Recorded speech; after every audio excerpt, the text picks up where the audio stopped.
Assalamualaikum warahmatullahi wabarakatuh, Sobat NTB. Senang sekali saya Pandra Zulkaidi kembali menyapa Anda dalam podcast NTB Maju Melaju di edisi Senin Sehat yang akan tayang tentunya di tanggal 25 Maret 2024. Tentunya di Senin Sehat kali ini kita sudah kedatangan narasumber yang sangat luar biasa yang akan berbagi informasi untuk menambahkan ilmu pengetahuan kita tentunya untuk saya pribadi di sini dan juga untuk Sobat NTB Maju Melaju. Jadi untuk hari ini kita kedatangan tamu adalah Bapak Kepala Bapeda Provinsi Nusa Tenggara Barat, Bapak Dr. Insinyur Haji Iswandi MSI. Kita sapa dulu beliau. Selamat sore Bapak. Assalamualaikum warahmatullahi wabarakatuh. Waalaikumsalam. Bagaimana kabarnya Pak? Sehat? Alhamdulillah sehat. Sehat Pak ya? Sehat. Sudah siap tentunya berbagi informasi untuk Sobat NTB Maju Melaju. Insyaallah siap. Insyaallah siap. Baik Pak, tema kita hari ini Sobat NTB Maju Melaju terkait dengan strategi dan kebijakan pemerintah Provinsi Nusa Tenggara Barat dalam meningkatkan keunggulan sumber daya manusia melalui peningkatan kesehatan. Dan tentunya mungkin kita sebelum mengawali ini pertanyaan awal mungkin ya untuk Bapak Doktor ya, terkait dengan bagaimana sih Pak kira-kira untuk strategi dan kebijakan pemerintah Provinsi NTB dalam meningkatkan keunggulan sumber daya manusia melalui peningkatan kesehatan itu sendiri. Pertama terima kasih. Siap. Diberi kesempatan untuk hadir di dalam podcast ini. Dan saya sebagai Kepala Bapeda akan memanfaatkan forum ini untuk menyampaikan kepada kita semua terkait dengan kualitas sumber daya manusia Nusa Tenggara Barat yang sampai dengan tahun 2023 ini salah satu capaian kita yang membanggakan bahwa kita sudah memiliki indeks pembangunan manusia yang mencapai 72. Wow, 72 poin. Ya, yang sebelumnya ditargetkan di akhir tahun 2023 ini sekitar 69. Artinya ini salah satu indikator yang melampaui target dari rencana pembangunan 5 tahun terakhir. Luar biasa. Dan tentu ini menjadi modal kita untuk melangkah 20 tahun ke depan. Nah, capaian ini ya dari sisi kita itu merupakan capaian yang melampaui target dari 69 ke 72 itu dalam 5 tahun terakhir. Tapi kalau kita lihat dalam konteks nasional, indeks pembangunan manusia Nusa Tenggara Barat itu masih di bawah rata-rata nasional. Artinya kita masih perlu bekerja keras. Oke, baik. Untuk setara dengan berbagai daerah di Indonesia yang sudah mencapai indeks pembangunan manusia di atas rata-rata nasional. Ya, ini oleh karena itu pembangunan kesehatan menjadi sangat penting. Oke. Ya, di samping pembangunan pendidikan dan pembangunan perlindungan sosial yang adaptif. Dan 3 agenda pembangunan inilah merupakan yang 20 tahun ke depan akan menjadi agenda transformasi sosial. Yang ini adalah kesehatan untuk semua, ya, pendidikan yang berkualitas dan merata, dan perlindungan sosial yang adaptif. Jadi ini 3 agenda transformasi sosial yang akan menjadi fokus pembangunan NTB termasuk pembangunan nasional 20 tahun ke depan. Oke, baik. Jadi itu adalah langkah ataupun kebijakan pemerintah Provinsi Nusa Tenggara Barat dalam meningkatkan gitu ya transformasi sosial tadi dengan 3 yang Bapak sebutkan. Oke, kira-kira itu Pak untuk dimulai dari pendidikan dan juga dengan sosial yang Bapak sampaikan tadi dengan 3 pokok transformasi sosial tadi itu apakah sudah berjalan atau belum Pak? Atau mungkin bagaimana? Ya, selama 20 tahun terakhir kita memberi prioritas, daerah kita memberi prioritas pada pembangunan pendidikan, kesehatan dan sosial. Dan karena itulah tadi kita sudah mencapai kemajuan peningkatan indeks pembangunan manusia. Tapi karena kita sama perlu terus meningkatkan capaian agar kita dapat memenuhi standar yang sama dengan rata-rata secara nasional, maka kita harus memacu kembali dalam 20 tahun ke depan. Nah, hari ini kita berbicara soal kesehatan. Oke. Nah, jadi kalau kita berbicara kesehatan, indikatornya yang berperan di dalam menentukan indeks pembangunan manusia itu adalah umur harapan hidup. Nah, umur harapan hidup pun ini juga meningkat dari sekitar 68 menjadi sekitar 72 tahun sekarang. Nah, usianya usia. Jadi umur harapan hidup itu adalah umur rata-rata yang bisa dicapai oleh penduduk di Nusa Tenggara Barat sekarang sudah mencapai 72 tahun. Berarti bisa dikatakan bahwa untuk kesehatan di Nusa Tenggara Barat, fasilitas kesehatan yang ada di Nusa Tenggara Barat ini sudah bisa dikatakan 100% atau bagaimana, Pak? Ya, karena mengingat dari 69 semua ini kan 72. dinamis ya. Ya. Jadi tapi lagi-lagi persoalan umur harapan hidup ini di Nusa Tenggara Barat kita juga masih perlu mengejar indikator yang setara dengan rata-rata nasional. Oke. Jadi kalau umur harapan hidup nasional itu sudah mencapai 74. Ya. Tuh, jadi kita masih perlu bekerja keras juga. Nah, artinya kita masih perlu meningkatkan layanan kesehatan sebelum kelahiran, setelah kelahiran, maupun berbagai program yang menentukan keberhasilan pelayanan kesehatan itu di luar sektor kesehatan itu juga sangat banyak. Jadi kita masih perlu bekerja keras. Misalnya menekan angka kematian ibu, menekan angka kematian bayi. Artinya kualitas kesehatan itu kalau kita lihat dari kehidupan sebelum lahir kan, jadi bisa dilihat dari kesehatan ibu,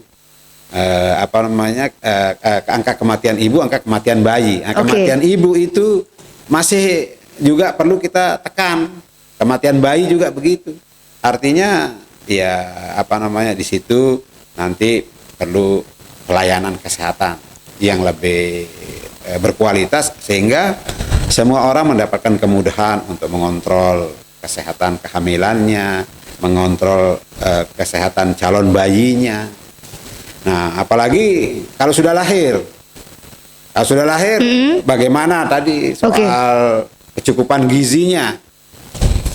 Ya. Ada sekarang kasus stunting itu menggambarkan kekurangan gizi kan. Tapi juga ada orang yang obesitas, itu berarti kan dia kelebihan gitu kan. Nah, bagaimana gaya hidup itu tetap seimbang sehingga anak yang lahir itu pun diberikan dukungan penyiapan gizi yang seimbang sehingga terus kehidupannya berkualitas sampai umur harapan hidupnya sampai 70 tahun pun dia juga harus tetap menjaga kesehatan. Karena itu harus memperhatikan apa yang disebut dengan penyakit menular, apa yang disebut penyakit tidak menular. Nah, penyakit yang menular itu ya kita sudah tahu ya, yang ada disebabkan karena virus. Karena itu kita perlu menjaga lingkungan, kesehatan lingkungan. Yang tidak menular ya, itu perlu memperhatikan gaya hidup sehat. Harus rajin berolahraga, tidak merokok. Nah, ini semua kan dinamis kan, harus terus menerus kita perhatikan sehingga di dalam pelaksanaan pembangunan itu semua yang menyebabkan menurunnya kualitas derajat kesehatan masyarakat itu dapat kita intervensi. Nah, ini yang menjadi komitmen pemerintah Nusa Tenggara Barat 20 tahun ke depan. Terus meningkatkan layanan kesehatan untuk semua. Alhamdulillah ya. Semoga bisa tercapai nih Pak. Jadi kita berbicara kesehatan ini Pak. Nah, kira-kira arah pembangunan kesehatan di tingkat nasional dan 5 isu besar kesehatan di Nusa Tenggara Barat itu seperti apa sih Pak? Ya. Saya kira apa yang menjadi perhatian Nusa Tenggara Barat ini juga menjadi perhatian nasional. Tadi soal kematian ibu, soal kematian bayi, soal stunting, kecukupan gizi, tadi kan. Kemudian soal penyakit menular dan tidak menular. Itu semua isu-isu nasional yang juga menjadi isu daerah yang di dalam 20 tahun ke depan itu yang akan menjadi upaya untuk dilakukan transformasi sosial. Jadi memberikan penyediaan layanan kesehatan yang dapat dinikmati oleh semua. Jadi semua tidak diskriminatif, inklusif. Jadi pelayanan untuk semua kelompok masyarakat. Mulai dari sebelum lahir sampai pada usia lanjut. Nah, tadi kalau dari lahir sampai usia lanjut, kira-kira untuk mencegah itu terlebih dahulu apa yang dilakukan? Transformasi apa yang dilakukan oleh pemerintah Nusa Tenggara Barat untuk mencegah angka kematian bayi, angka kematian ibu agar tetap sehat dan juga gizi stabil yang Bapak maksudkan tadi, apa yang dilakukan pemerintah provinsi, Pak? Iya, banyak hal yang menjadi agenda Ya. pemerintah untuk melakukan peningkatan kualitas kesehatan, mulai daripada sarana, prasarana, kemudian sumber daya manusia, kemudian juga kesehatan lingkungan. Nah, ini juga yang sangat penting yang perlu dilakukan oleh masyarakat, apa yang disebut dengan sanitasi total berbasis masyarakat. Jadi upaya kesehatan, upaya peningkatan derajat kesehatan masyarakat itu ada peran dari masyarakat. Ya, ini adalah bagaimana terus-menerus kita menyiapkan sanitasi ya yang aman. Ya. Nah, kemudian juga tadi melakukan pencegahan penyakit menular maupun tidak menular. Kan? Nah, ini harus dilakukan bersama-sama antara pemerintah dan masyarakat. Gitu. Harus kolaborasi ya begitu Iya, ya Pak betul. Dokter. Bukan hanya pemerintah tapi masyarakat juga harus ada perannya. Benar. Oke, baik. Kalau boleh tahu Pak Dokter, kira-kira ini untuk kematian bayi dan ibu di NTB itu angkanya berapa sih Pak? Untuk situasi, bagaimana situasinya begitu Pak Dokter? Ya, ini dapat saya sampaikan Iya. data mengenai angka kematian bayi. Ya. Oke. Angka kematian bayi Indonesia ini sekarang sudah mencapai 185 per 1000 kelahiran. Nah, kita termasuk negara yang ya cukup tinggi dibanding di negara-negara ASEAN. NTB sendiri itu 257. 257. 257 angka kematian bayi per 1000 kelahiran. Kemudian angka kematian ibu ya, kemudian angka kematian bayinya itu adalah 24 ya. 24 per 1000 kelahiran. Nah, jadi kita masih lebih tinggi dari angka nasional baik kematian ibu maupun kematian bayi. Jadi ini yang terus kita tekan, karena itu program posyandu keluarga yang sudah diinisiasi itu ke depan akan menjadi pusat layanan primer ya yang dapat dimanfaatkan oleh masyarakat untuk memastikan bahwa Ya. kita terus dapat menekan angka kematian ibu dan bayi. Oke, semoga NTB bisa ya Pak. Insya Allah. Insya Allah Pak. Ya. Sukses begitu Ya. Pak. Oke, baik. Kalau kita berbicara, tadi kita sudah berbicara Pak terkait dengan angka kematian bayi, angka kematian ibu, dan juga bagaimana meningkatkan kualitas kesehatan. Ada juga Pak isu di NTB itu kan tadi stunting seperti Bapak paparkan. Nah, seberapa besar potensi NTB untuk mencapai target stunting 14% nih Pak Dokter di tahun ini gitu. Dan apakah ini merupakan bagian dari double burden of malnutrition, isu kesehatan yang Bapak sebutkan di awal tadi? Jadi gini, jadi memang tadi itu yang berkaitan dengan masalah gizi itu bisa terjadi kurang, bisa jadi lebih. Oke. Nah, kita yang sekarang yang menjadi isu nasional itu kan orang yang kekurangan gizi. Ya. Ya, yang dicerminkan daripada angka-angka prevalensi stunting. Oke. Kita memang di NTB kinerja penurunan stunting kita terus mengalami kemajuan. Ya, ini dengan terus menurunnya angka temuan ya, bayi stunting di dalam setiap pelayanan posyandu keluarga yang berlangsung setiap bulan di semua desa. Oke, baik. Angkanya sekarang sudah mencapai, kalau angka dimonitor melalui EPPGM itu adalah 13%.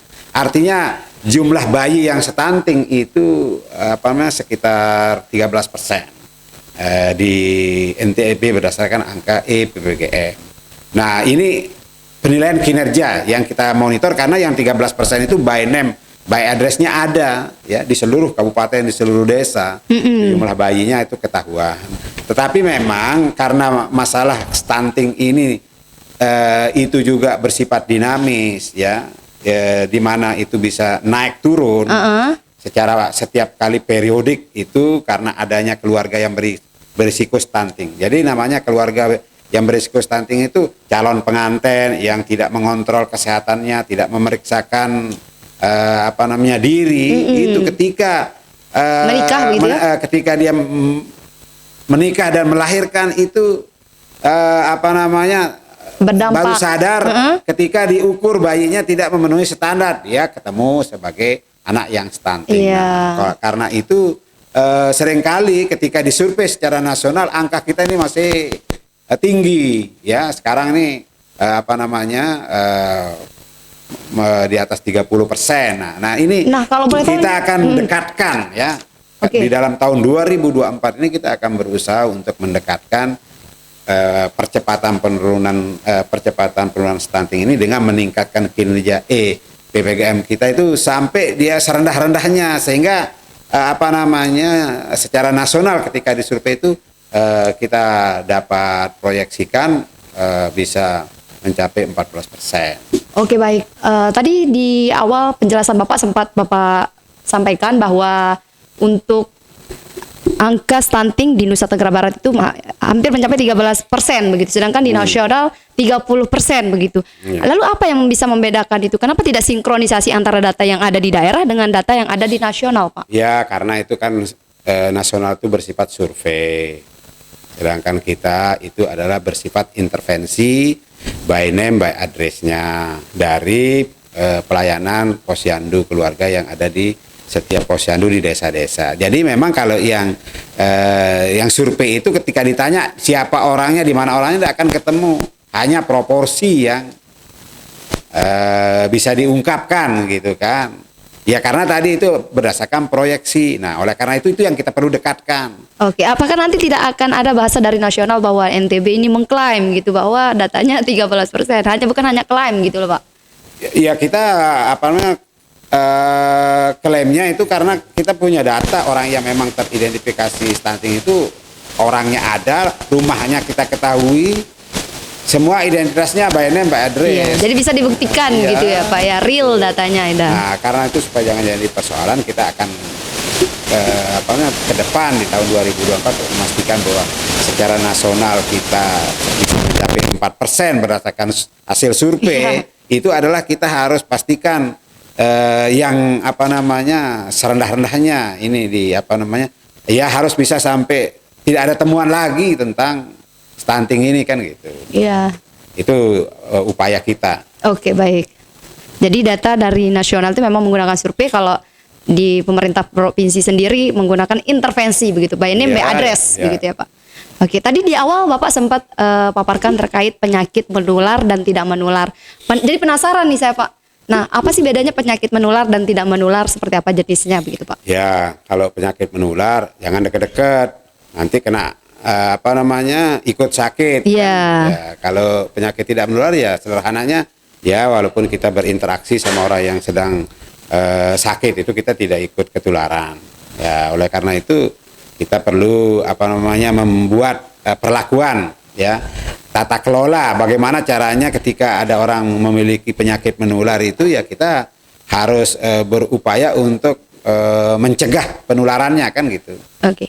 Untuk kita tahu nih Pak, teman saya di sebelah ini dia punya penyakit menular. Nah, gimana caranya kita mendeteksi bahwa dia itu memiliki penyakit menular gitu? Ya. Agar kita jauh-jauh, jangan dekat-dekat dulu. Gitu. Ya, kan biasanya penyakit menular itu ya karena itu penyebarannya bisa melalui virus ya seperti AIDS misalnya kan.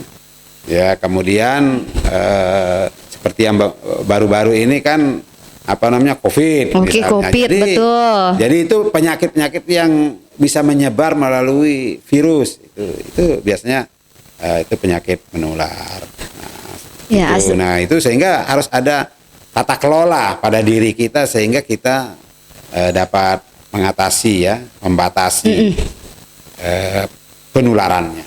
Oke, jadi kita harus membatasi diri begitu ya Pak dalam berinteraksi. Ya baik, membatasi diri juga orang yang sakit. Iya betul. Jadi bukan hanya yang sehat aja yang membatasi diri Pak ya. Bukan hanya yang sehat. Nanti takutnya dibilang antisosial. Ya, itulah makanya perlu kita harus segera melakukan minta pelayanan kepada pusat-pusat pelayanan kesehatan, rumah sakit misalnya, supaya betul-betul kita dapat mengelola situasi yang kita hadapi itu dengan efektif. Oke, baik. Nah, kalau soal ini Pak Dokter, kita sudah membahas terkait 5 isu yang tadi Pak Dokter paparkan dari awal sampai dengan tadi.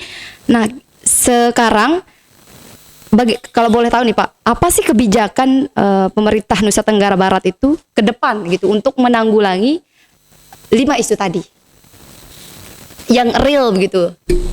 Ya semua yang dilakukan pemerintah itu ya real kan. Program-program yang dilaksanakan selama ini semua mengarah kepada bagaimana kita meningkatkan umur harapan hidup dengan menekan angka kematian bayi dan ibu, kemudian juga mencegah penyakit menular. Nah semua itu ya tadi mulai daripada bagaimana kita terus melakukan intervensi terhadap berbagai persoalan yang menyebabkan ya, apakah itu dari sisi perilakunya kan, jadi kemudian dari segi pengobatannya, kemudian dari segi pelayanan kesehatannya, termasuk sampai pada sumber daya, peningkatan sumber daya manusia. Nah sekarang kalau dulu kan dokter-dokter tidak ada sampai desa, sekarang banyak sekali sudah dokter sampai di desa. Itu menunjukkan bahwa upaya pemerintah untuk terus meningkatkan sumber daya manusia di bidang kesehatan itu terus mengalami peningkatan. Termasuk teknologi kan. Oke. Teknologi di bidang kesehatan. Kalau dulu banyak orang pergi berobat ke Surabaya, ke Jakarta, sekarang sudah dapat dilayani di rumah sakit yang ada di daerah ya. Di daerah.